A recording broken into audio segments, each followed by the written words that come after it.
Jupyter Notebook, une application client-serveur créée par l'organisation à but non lucratif Projet Jupyter, permettant de réaliser des programmes contenant à la fois du texte en Markdown et du code en Python. Souvent utilisé pour les data science ou les sciences des données, la question qu'on peut se poser c'est à quoi peut servir Jupyter Notebook.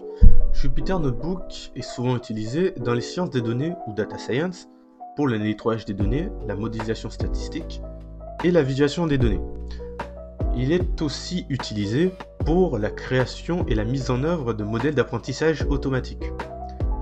Alors, l'installation de Jupyter Notebook va se faire avec l'installateur de paquets de Python, pip.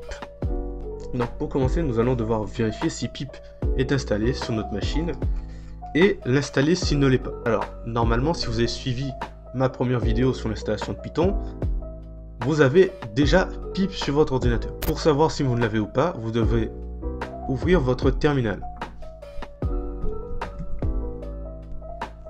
Une fois votre terminal ouvert, vous écrivez pip. Si vous n'avez pas cet affichage, c'est que vous n'avez pas pip, donc il faudra l'installer. Une fois que vous avez vérifié que pip est installé, on va devoir le mettre à jour. Pour ce faire, vous allez taper la commande python-m pip install upgrade pip.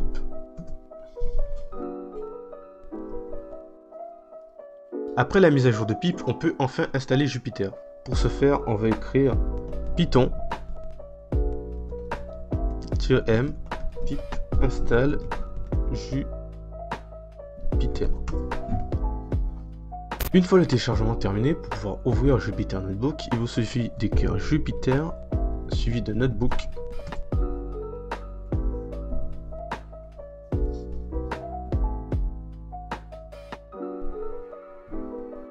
Une fenêtre s'ouvrira.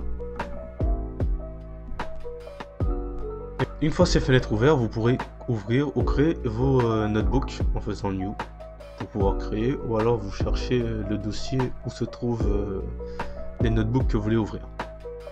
Alors on va essayer New Python 3. Du coup, ceci est un notebook. Comme je vous l'ai dit, il existe une autre méthode pour pouvoir télécharger Jupyter Notebook. Cette méthode consiste à télécharger la distribution Anaconda. Cette distribution contient tout ce qu'il vous faut pour pouvoir travailler dans le domaine de la data science ou la science des données. Donc pour ce faire, vous allez cliquer sur Download. Ensuite, vous choisissez votre système d'exploitation. Moi, je suis sur Windows, donc je vais choisir Windows.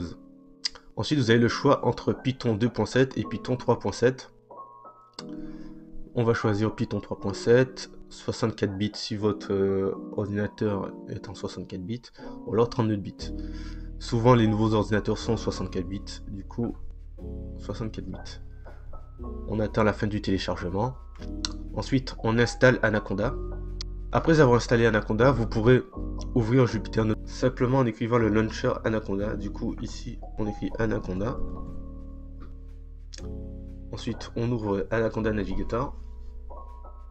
Temps d'ouverture.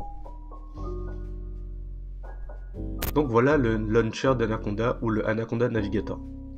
À l'intérieur, vous pourrez ouvrir Jupyter Notebook, ouvrir Spider qui est un environnement de développement comme PyCharm. Pour pouvoir ouvrir Jupyter, vous faites Launch.